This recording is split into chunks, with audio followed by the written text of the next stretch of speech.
Good evening, everyone. I'd like to welcome you to the Cedar Rapids Community School District Regular Board meeting. Today is July the 15th. I'd like to call the meeting to order. Could I have someone read the approval of the agenda? I can. I move that the agenda of Monday, July 15th, 2019 Board of Education meeting be approved as set forth, and that each item is considered ready for discussion and/or action. Do we have a second? Second. We'll have a roll call. Director Jansen. Aye. Director Meisterling. Aye. Director Laverty. Aye. Director Jacobo. Aye. Director Borcherding. Aye. Director Anhalt. Aye. President Humbles. Aye.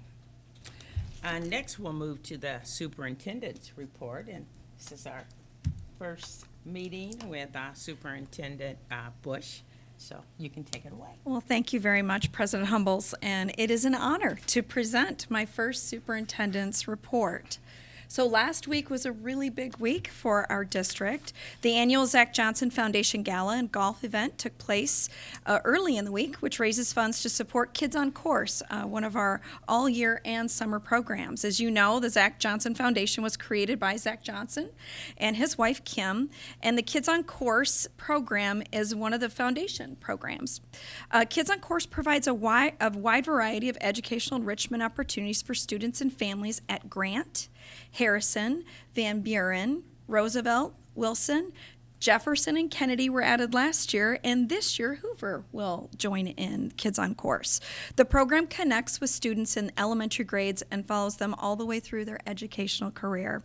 We are so proud of the important work that's done through Kids on Course, and the Zach Johnson Foundation is certainly a community partner that collaborates with our school district to help deliver on the promise of our vision, every learner, future ready.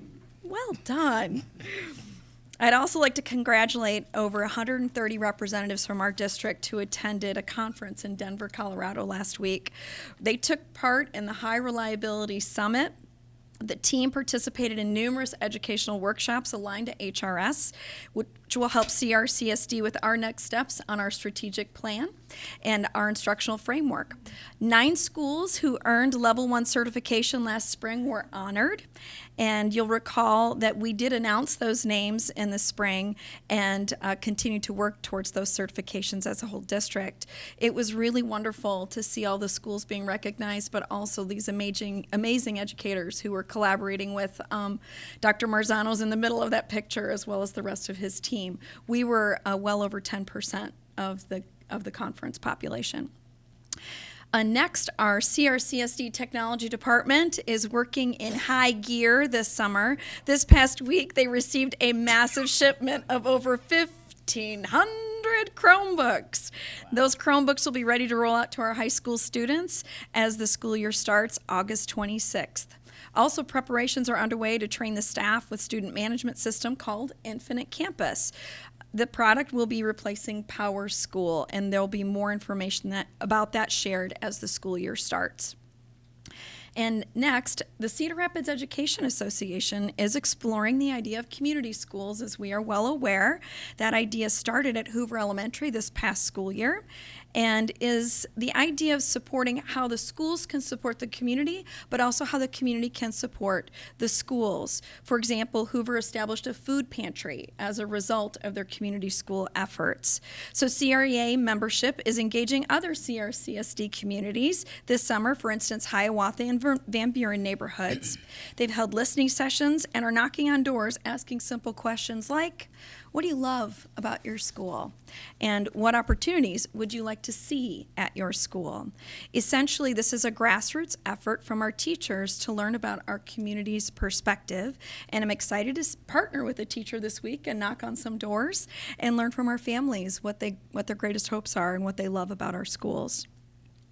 And lastly, the summer is always an especially busy time for John's department, our construction buildings and crowns department.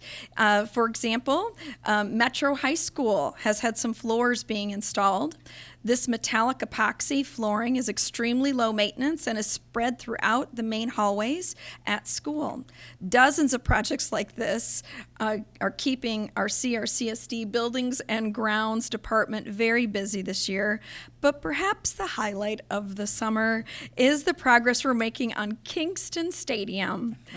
As the turf is being installed and the track is being widened, that's right, an 8-lane track for the second largest district in the state of Iowa. This is a way, it has been a long time coming, and we're so excited, and it's really wonderful to see the finished product underway, ready enough for football season in the fall. So, thanks much. Thank you. Any board reports? I have something. I was invited by Al O'Bannon of Leaders, Believers, and Achievers, or LBA, to come and visit and observe a session that they had going on this summer that was being held by, led by Carrie Crowell. It was awesome because it was a customer service-centered study. The students were looking at things from the perspective as managers of retailers and also from the perspective of business consultants, giving advice to existing companies on customer acquisition and retention. So I always love to see kids in it. I love to see student work and student ownership. It was great program. Thank you. Gary, did you have something? Just a couple of things, just to let the board know that I'm going to attend the IASB Fiscal Management Conference being held this week in Des Moines, and then I also have an IASB exec board meeting in Des Moines this week too. I want to just, after hearing our new superintendent, interim superintendent's report, compliment. I think that's a great project, particularly with the Cedar Rapids Education Association, the community. As we move forward, we said that as we looked at new schools, we want to make them more community-based and so on. And so it's helping us to build that and getting out and making that connection with the community. We know that a lot of our community doesn't have a direct connection with their schools. They don't have a student or a grandchild even, but our buildings are an important part of the community. So great work. Anyone else? I have something, it's not quite a report yet. So it's an event that's Saturday, and then I'll come back to our next meeting and give you guys a report. But I wanted to make you guys aware of a pretty unique event.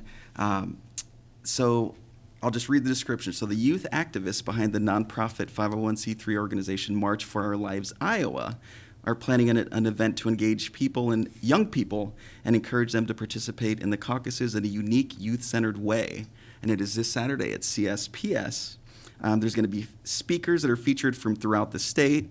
They're going to have students that are going to facilitate different things with other students. They're looking, and their main focus is on encouraging people in the 18 to 24-year-old voting demographic to make educated choices when caucusing in 2020. I guess how I became aware of it is my son does a little bit of DJing on the side. So he was the one that was asked to do it, and I get to be a volunteer roadie that night. So I'll share, how that all goes, but I wanted to make you guys aware just in case, you had any interest in checking that out. It's always good when we see the youth in our community, especially those in our schools, doing these other things that are meaningful to them, and ultimately kind of part of the process that we're part of, so. Raphael, what time is that? Oh, yeah, so CSPS, Saturday, the 20th, 7 to 9 p.m. And could you by chance send that link to Laurel Yes. if she can send it out? Thank you. Share that with all of you. Thank you. Make sure you get that. Any other board reports?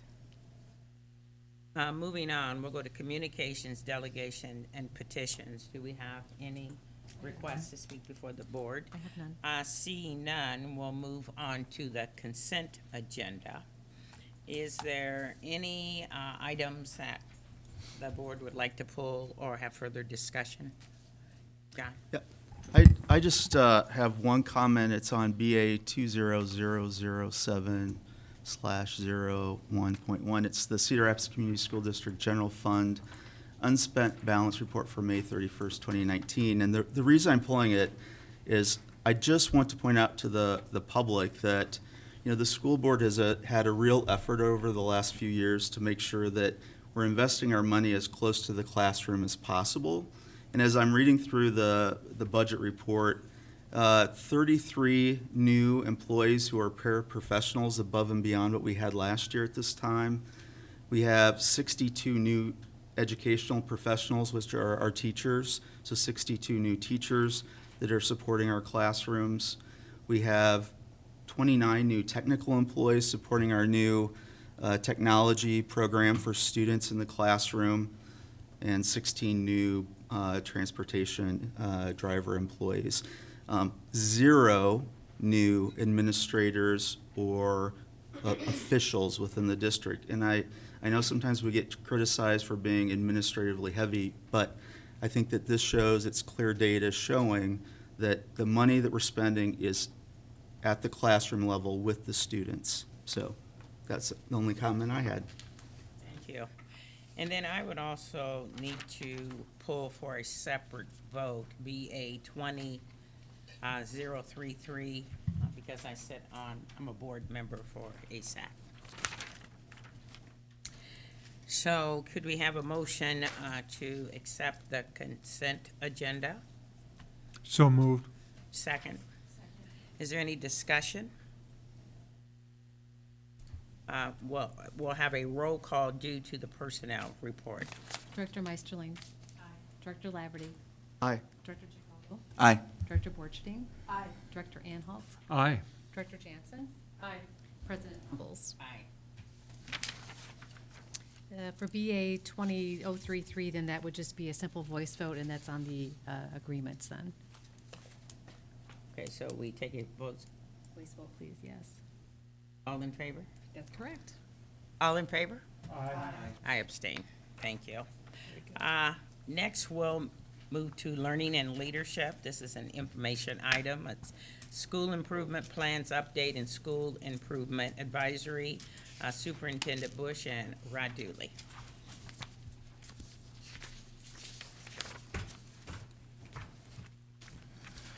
Well, thank you for giving us this opportunity to provide this update. A lot of work has been done around school improvement, and we want to give you kind of an update of what progress we're making as well as some of the plans.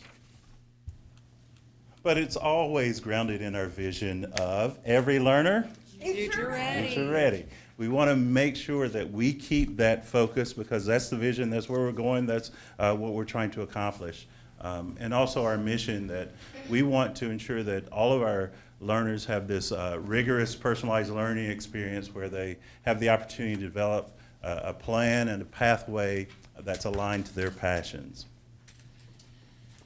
So over the last several years, we've gone from the theory of action to developing our beliefs, to developing a strategic plan, and finally to have this HRS framework, which is kind of our operational framework that aligns to all of this. And so we want to focus here on our HRS journey. As you know, a couple of years ago, we brought this framework in place as we're trying to transform our school improvement system. The HRS framework is helping us do that, ensuring that we have an equitable system so that all learners can achieve at high levels. We started at level 1 with just measuring where are we, where do we sit with a safe and collaborative culture. We measured that year 1. Year 2, we added levels 2 and 3, effective teaching in every classroom and guarantee and viable curriculum. And so I want to show you some of the data that we've collected around it. So this past year, we did the assessments, and if you remember, we assess building leaders, we assess the staff at each of the buildings, students, and parents. At level 1, we use all of those stakeholder groups to give us feedback. At level 2 and 3, which this was our first year assessing those, we only have administrators, staff, and students. Because if you look at some of the items, it gets closer to what's really happening in the building from a teaching and a curriculum perspective. But what you see on this chart is that we have from year to year, the 2017-18 school year, the 18-19 school year in the orange, we have the administrator. We can see that we've got 98% of administrators took the survey and provided the feedback. I think we had one out on leave last year. Teachers, 100% of teachers gave us feedback. And students, we had over 76% of our students give us feedback of those who were surveyed. So really good, rich data that we got. People are participating. So what does the data tell us? So if you look at the bottom, it's the first three levels: safe and collaborative culture, effective teaching in every classroom, and guarantee and viable curriculum. So the green bar would be those that are strongly agree or disagree or agree. So the majority of people in the survey agree that we have a safe and collaborative culture, that we have effective teaching, and that we have a guarantee and viable curriculum. But we always want to improve. Those numbers are not at 100%, but we feel good that the majority of people are saying that we have these things in place. So from a year-over-year perspective, only level 1 do we have 2 years of data. So this chart would show you what's happened over the 2 years. We've had a 4% growth in people's perception or feedback on us having safe and collaborative cultures in our buildings. That's pretty amazing to have a 4% growth, and we know that we've got more opportunity, but we are headed in the right direction, which tells me that the buildings are using the HRS framework to drive high reliability in their buildings. And probably one of the great things to show off around all of this is that, so the Marzano team, they actually do have a certification process at each level in the high reliability schools model. You can see here 9 of our buildings got certified at a level 1. Now, certification at level 1 isn't us just saying, hey, we got these things in place. It really is a Marzano consultant comes in. We actually send them data from the buildings showing that they have things that are aligned to the leading indicators, that they are monitoring those, that they have evidence to show the work that they're doing. And then the consultant comes here, tours the building, talks with not only the building leader, but with the staff in the building, and sometimes with some students, to really verify that this data is real, that these things are happening in the building. And so these 9 schools got certified at level 1. And that's pretty amazing. I mean, just really 1 year that we have these 9 buildings got certified.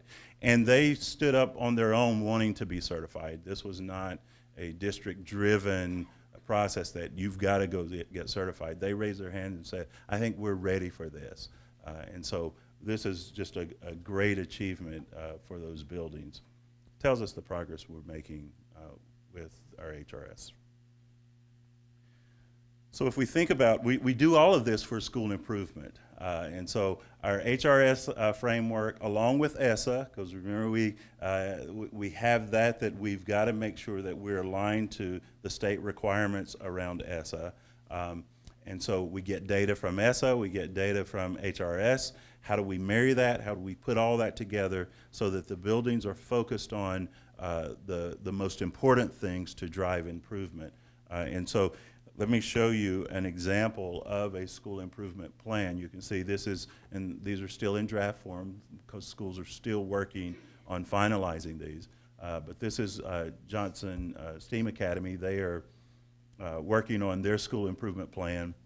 They have it aligned to the levels of HRS, the indicators of HRS, but they also have done a crosswalk with those levers in ESSA to make sure that those are identified and that we've got plans for ESSA in place as well.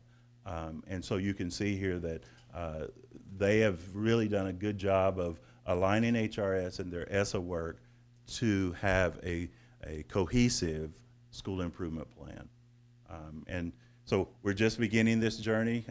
Teams went off to HRS to learn conference to learn more. They're going to finalize their plans, and we're going to actually at our executive council meeting in August begin to dive into some of those plans a little more, so that we'll have direction as school kicks off with what we're going to go work on. So this is kind of the update on HRS. Maybe any questions before I transition to the SIAC? I have questions. Okay.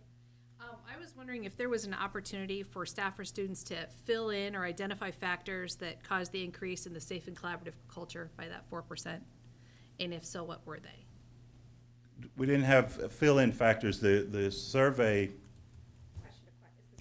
is the same question from year to year. We can dive into there and say on which question specifically did we see improvement. I can give you one example. One of our high schools that's implemented safe and civil schools, their two leading indicators that they were targeted towards had significant jump in their own data. But when we look at across our system, their data was more than 4%. But that's an example of we can do a direct connect of a program that was implemented in a school that also had a direct effect on safe and supportive collaborative level 1 work. And I would say that in general, as they are developing their school improvement plans, you see they're aligned to these indicators. When they really go get after those and go work those, and then they come back and do an assessment the following year, there should be improvement, and we're seeing that happen. Sure, sure.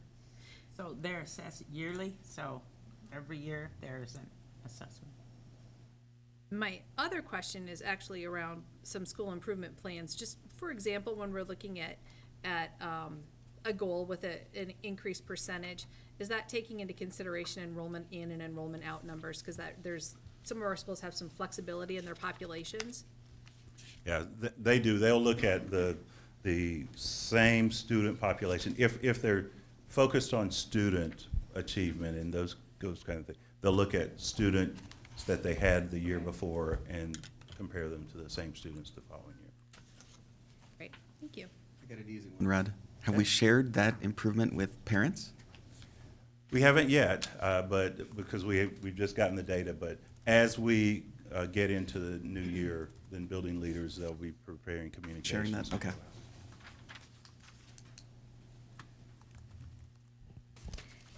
So thank you, Rod. And the second part of our school improvement, so that is really based on each school's individual plans that they work on with their teams based on their own data. And again, the High Reliability Schools Framework is a school support, not a district demand process. So we try to individualize per school.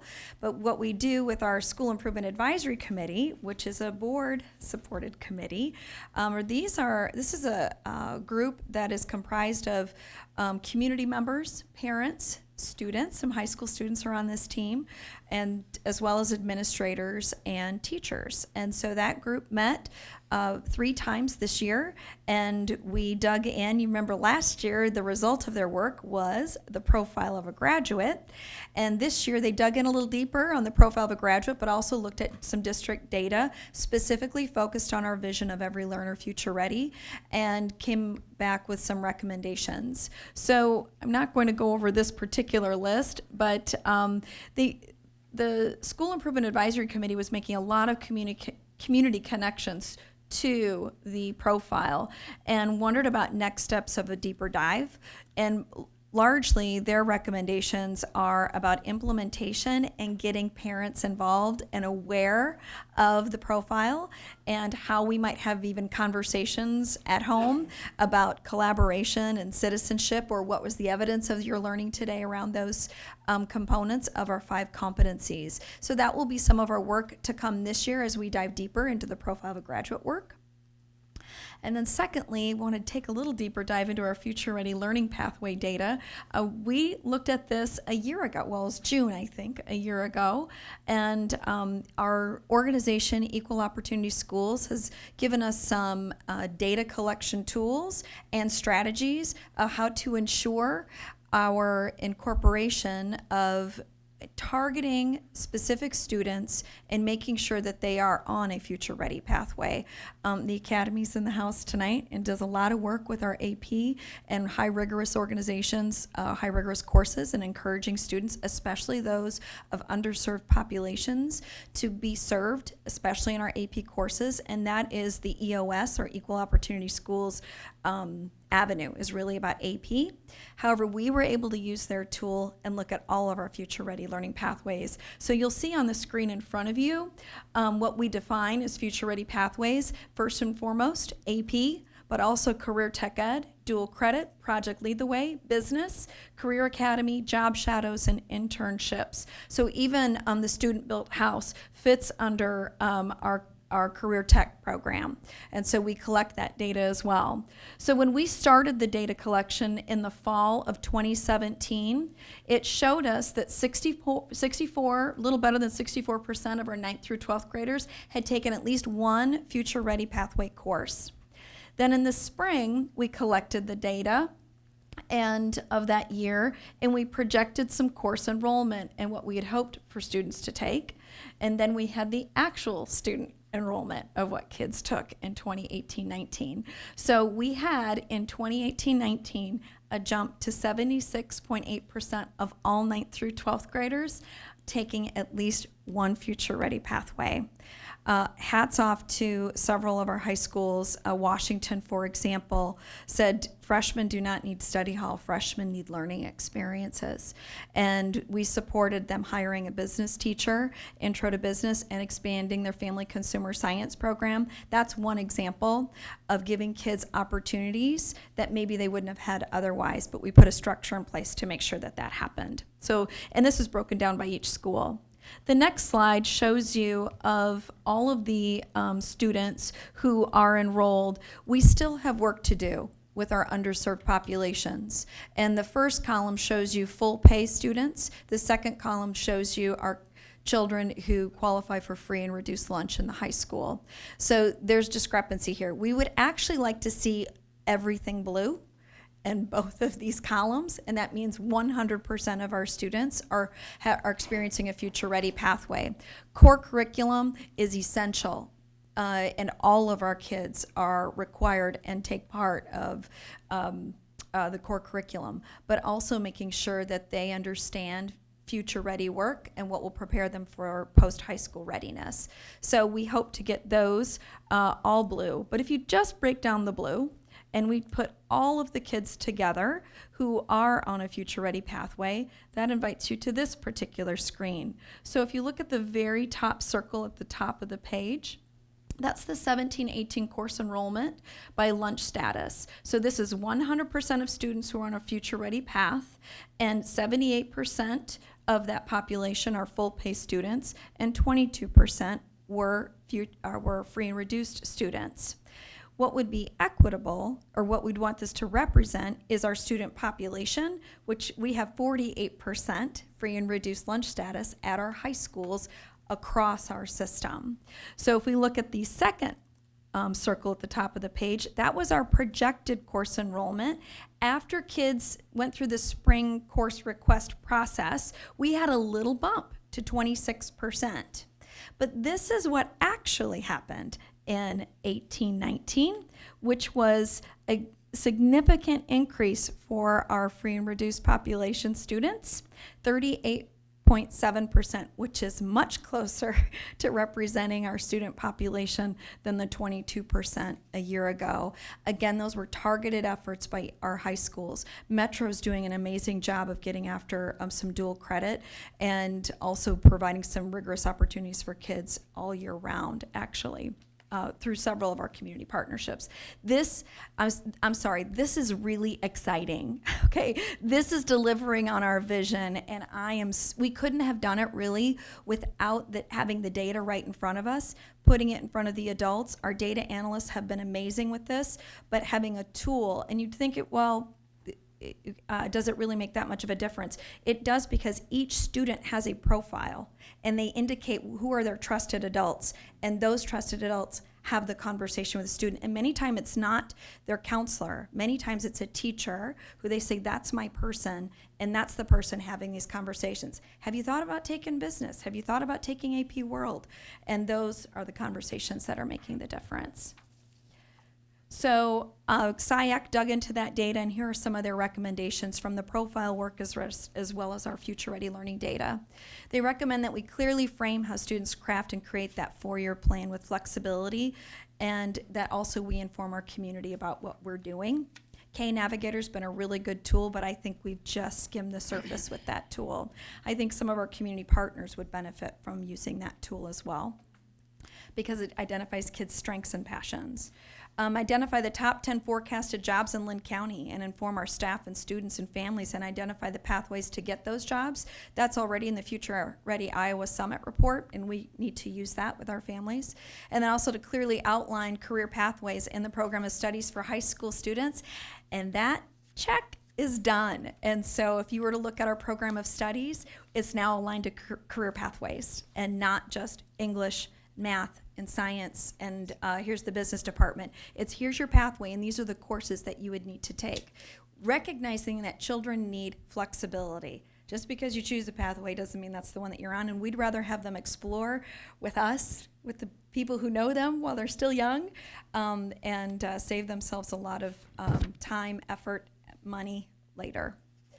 So that is it for Rod's and my report, and I would gladly take further questions about School Improvement Advisory Committee, or if you've thought about further questions about our SIP process.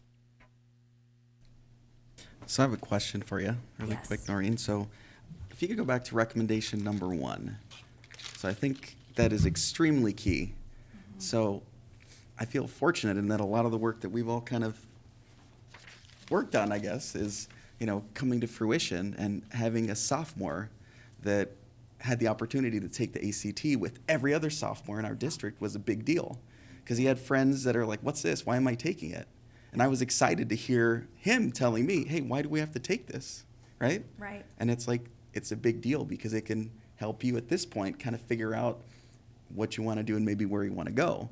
But, exactly as is pointed out there, when we look at K-Navigator, and then when we look at, and when I actually sat down with them and looked at those results, and I hope lots of other parents that had sophomores sat Yes. down and looked at those results, what are we doing to make sure that they're either marrying or that they're aligning, or do you have any info or knowledge Yeah. about that yet? We've had a lot of discussion in the high school, so in my prior role, leading this group, but also having the benefit of leading the high school admin team. We've dug into that conversation quite a bit.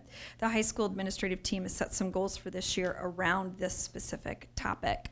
What we're finding is that we have to rethink our old structures. So, for example, the master schedule, the coveted master schedule. We have to rethink how we do things. And so I'm an English teacher, and not all of my children needed the same thing to unpack The Great Gatsby. Some of them flew through it in a night, like I did when and To Kill a Mockingbird, or A Narrative of Life of Frederick Douglass, whatever the thing is, each child, you may have a passionate reader and you may have one who struggles more with reading, or the content turns them on. We're finding more and more that when we think about career pathways, every teacher and every adult needs a better understanding of what it means to support kids from the future lens, not our past lens. So if I could have had some of my students for 30 minutes a day and given them an independent assignment, and others of my students for an hour and a half a day, that would have been really beneficial to them and to me as their instructor. I think we have to start thinking flexibly about scheduling. So that was a long discussion with School Improvement Advisory Committee, and that will be a continued discussion with our high school team next year. Collaboratively, the high school counselors and the high school administrators are meeting together once a month to hopefully come to a recommendation in the spring about structures that we need. And then I think we have a lot to learn from Metro and their advisory program, where kids can really name their person, and that structure's in place. And so thinking about advisory differently at the secondary level, not just a homeroom check-in, but what does it really mean to have a connection? And that connection may be beyond the four walls of our schools too. Right. And then we have to think about those partnerships. Okay.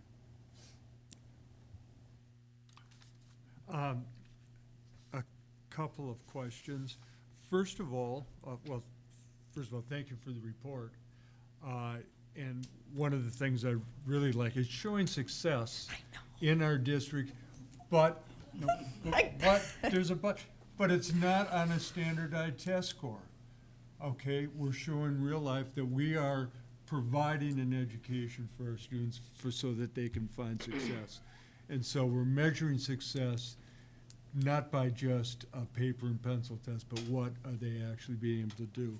My question would come to, we have almost, it's great results, but about a fourth that the students are not on a future-ready career path. But I wonder, are we missing a path?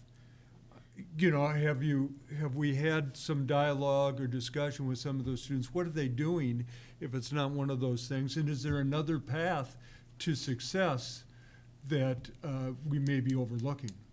That's very likely. I do think that what we find is providing opportunity and opening doors is, it sounds simple, but that's a lot of it. And then also helping kids understand that what their foundational skills can actually do for them in the future. And that means that we have to think about rigor and relevancy in our instruction. So yes, we probably are missing some paths, but I do think that some of the STEAM work and some of the connections in our elective courses, they really are trying to highlight those things, but we also need to do it in our core areas as well to connect to those careers that connect to what's available to them. So we probably are missing some pathways, I am sure, but also we, from a resource point of view and quite frankly a certification point of view, we might need to start thinking a little smarter about what each of our schools provides and lean on each other for some areas of expertise as well. We want kids to stay in their home school, but I think by their senior year we're doing them a bit of a disservice by not supporting their adventures beyond their four walls, at least for part of their day.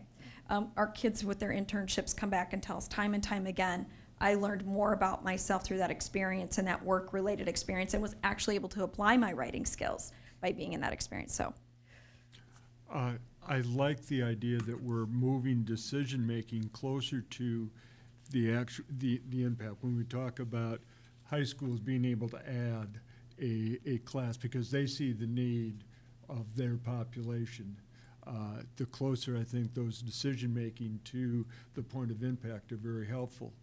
The other, and we're going to talk about it a little later with legislative priorities, but the other thing that I see is some of this also comes back to funding. You talk about developing those relationships and so on. It's tough. It's critical, and I love going to the Metro graduations because it is about relationships. Yeah. That's what gets a lot of those kids through because they develop. It's tough building relationships when you have a class load of 35 or, over. We could use more personnel, Right. so then it comes back to we Absolutely. need funding. and on that point, we have 13% of our kids who are not who do not qualify for free and reduced lunch, who are also not accessing a pathway. And I spoke to a young man recently who really stacked AP in most of his high school experiences. He went on to Iowa State, and he said, I wish I would have done that internship that my counselor was telling me to do at Rockwell. It would have really prepared me. And it could have been an and situation. He didn't have to give something up. We just need to make kids more aware of what the opportunities are for them.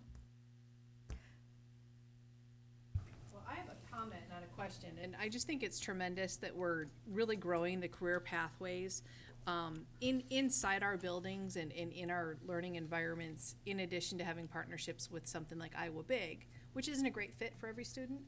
So we're finding a different way to kind of reach our learners, and I just think that's fantastic. I'm so happy it's happening. Me too. It's good, too, to see that the increase from the 64 to 78, and all we can do now is go upward That's right. That's right. and really get the word out and encourage Yeah. students. Exactly. Director Lafferty. Noreen, I'm curious. So I see Career Academy, and I'm just thinking as Gary was talking about different types of opportunities besides AP and things. So does this Career Academy, is that allowing students to explore a variety of options, so tech That- ed and four-year college types of paths? So and- that is actually the Kirkwood Career Academies. Okay, all And right. so those would be specific usually to a trade, or nursing, for example, is one of the career academies. Okay. We do have kids who are graduating from high school, for example, being certified as EMTs.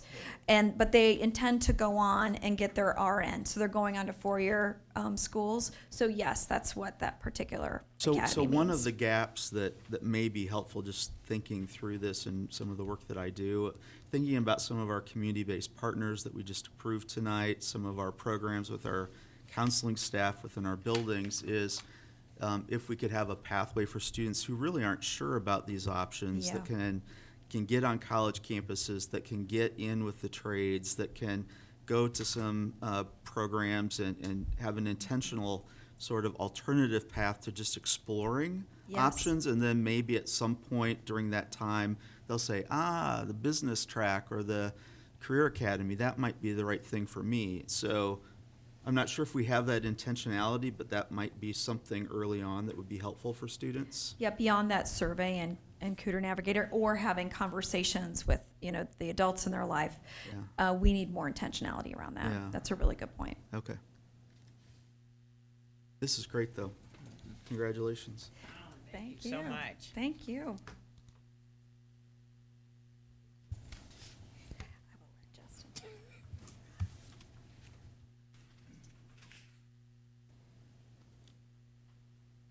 Next week, I'll wait till you get here. Okay, now you're back, okay. Board of Governance, 2020 IASB Legislative Platform.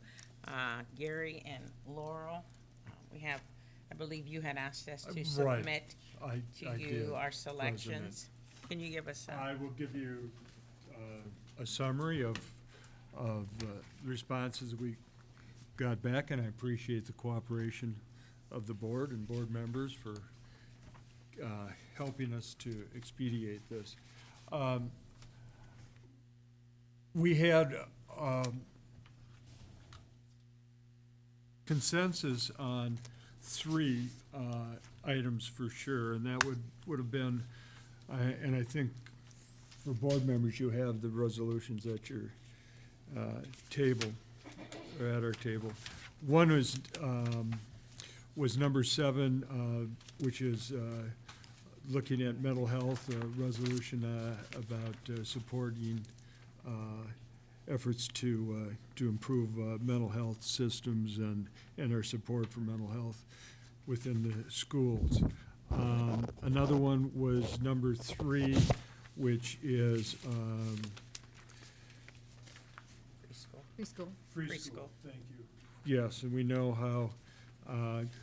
how that has been, the success of that program, but again, we need to continue to see funding and making sure that it is fully funded for all. Along that, I guess I would just mention too that I hope it isn't just preschool, but it's appropriately developmental programs in that preschool too. The last one that I saw consensus with was 19, and you'll notice that I added a bullet point to that, and that one is school funding policy. Support a school foundation formula, and it lists sufficient funds for educational goals and so on. But what I see left out is it should also provide, the school funding policy should provide resources based on actual needs. I think we've got a backwards process at the legislation right now. They're building, they construct a budget, and then they figure out how they can divide that budget up to the different entities. And so we get cut out of that pie of resources. And it doesn't take into account really what our needs are. I think they should see what our needs are and then construct a budget that will be able to support our needs. And so what I would like, what I'm proposing is that we add this bullet point to it, and I put an asterisk under it that in order to do that, we would create we being IASB, would create a form that would list the actual deficiencies to meet board directive practices. That so many times right now we'll hear, and when we lobby and we talk to legislators, they say, well, you want adequate funding. What do you want? What's adequate funding? What do you need? How much do you need? Give us a number. And we say, well, we think we need, 4% or 3%. I would like to be able to come forth and say, this is what the actual amount is. This is the deficiencies that we're seeing within our own budget, and able to meet the board policies and the outcomes that were directed. Not a wish list. I'm not saying we would start adding to and create. Well, we'd like to see a foreign language or so on, something that we didn't already have. But the needs, like we just saw earlier, we could use more personnel. There's no question. If we want to build relationships, that takes time, and time within the day, and so we have to cut down the student-teacher ratio in order to help accomplish that and help us meet it. Gary, you want to keep all the other bullets and just add this one? Correct. So- Okay, that's fine. So you're saying right now you've identified 3. I've identified 3, and that's the only consensus that we had. Then I had a couple of people suggest number 6, which is Dropout at risk. dropout risk, and another one also suggested was number 4, which was early literacy, early childhood literacy. You had listed number 20 as the 4th one, I believe. Was I someone else had. did? Okay. But I wasn't seeing consensus from the other on it. I had suggested 20. And the only reason I didn't have both of those is because you have 2 of them dealing directly with school funding issues, and I think there's some other really high priorities that are out there, so. Right. At risk was certainly, I didn't say it, but at risk was certainly important to me as well, so I could go along with that. Right. That's what I selected too, the dropout at risk. Right. That is important. I could support that as well. Yep. Support it. Right. What about you, John? So we have 4, so let's just Number 6. add that as number 6. So our 4 are mental health, preschool. Okay. Mental health, preschool. School funding policy, Right, and then dropout at risk. Right. Those are our 4. right. Okay.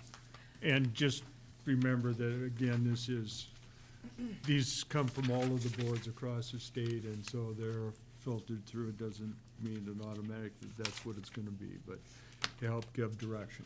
Thank you for your cooperation, and Laurel will send that in. So we need a voice vote? Yes, please. All in favor to accept the, I don't have to repeat them all over again. Thank you. Next, we move on to the appointment of our school district board secretary. Could I have someone read the motion? I move that the Board of Education approve the appointment of Laurel A. Day as Cedar Rapids Community School District Board Secretary of the Board of Directors in the County of Lynn, State of Iowa, for the term of 1 year beginning July 15th, 2019, and shall qualify for said appointment by taking the oath of office in the manner required by Section 277.28, and thereafter shall hold office until a successor is appointed and qualified, and that the action shall be entered of record in the minutes. Do you have a second? Second. Roll call? Director Jansen. Aye. Director Meisterling. Aye. Director Laverty. Aye. Director Jacobo. Aye. Director Borcherding. Aye. Director Anhalt. Aye. President Humbles. Aye. So if you could come this way, I'm gonna use my outside voice. So I won't have to hold a mic. Okay. Do you, Laurel A. Day, solemnly swear that you will support the Constitution of the United States and the Constitution of the State of Iowa, and that you will faithfully and impartially, to the best of your ability, discharge the duties of the Office of Secretary of the Cedar Rapids Community School District in the County of Lynn, State of Iowa, as now or hereafter required by law? If so, please respond by saying, I do.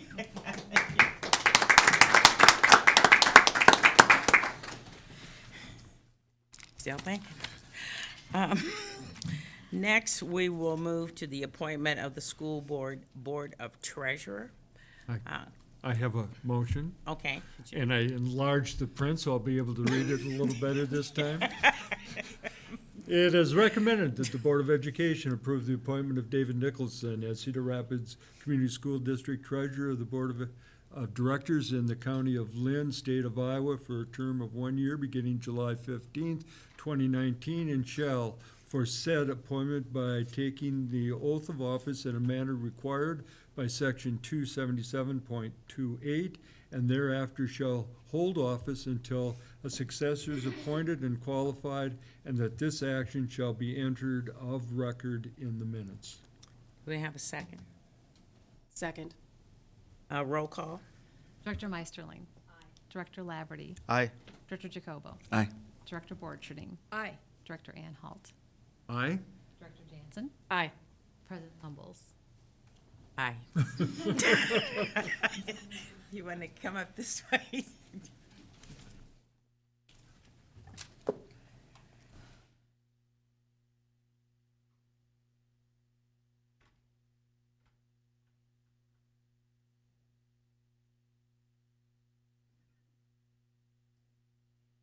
You, Dave Nicholson, solemnly swear that you will support the Constitution of the United States and the Constitution of the State of Iowa, and that you will faithfully and impartially, to the best of your ability, discharge the duties of the Office of Treasurer of the Cedar Rapids Community School District in the County of Lynn, State of Iowa, as now or hereafter required by law. If so, please respond by saying, I do. Thank you.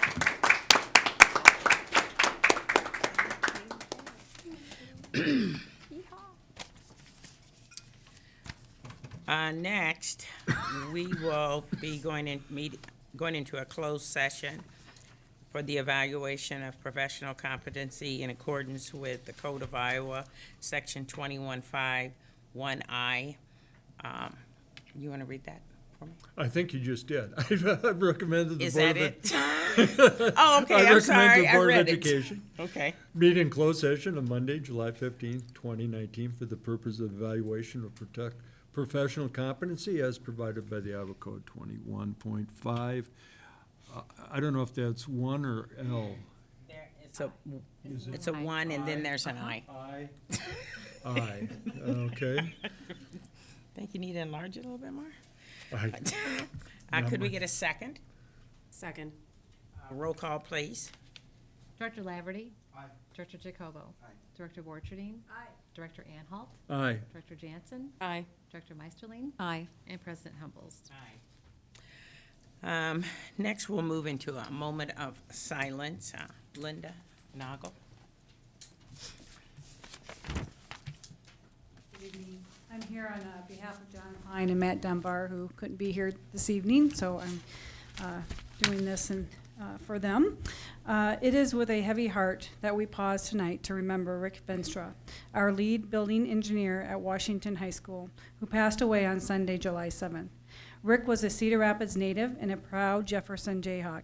He spent his entire 12-year career at Washington,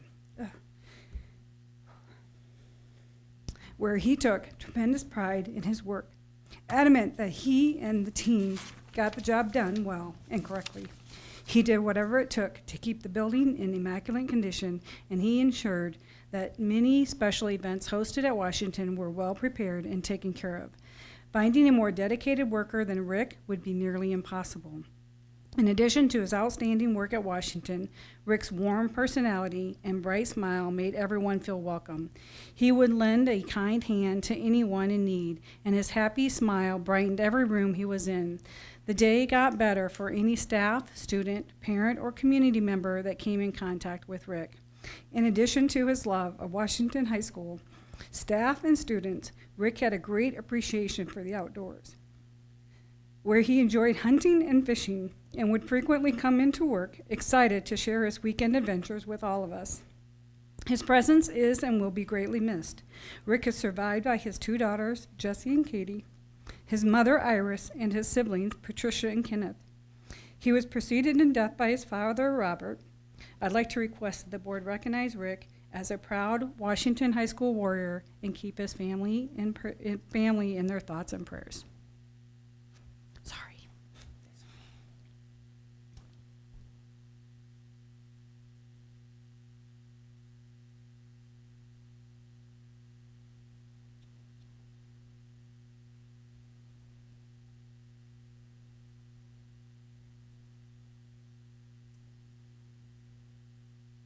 Thank you.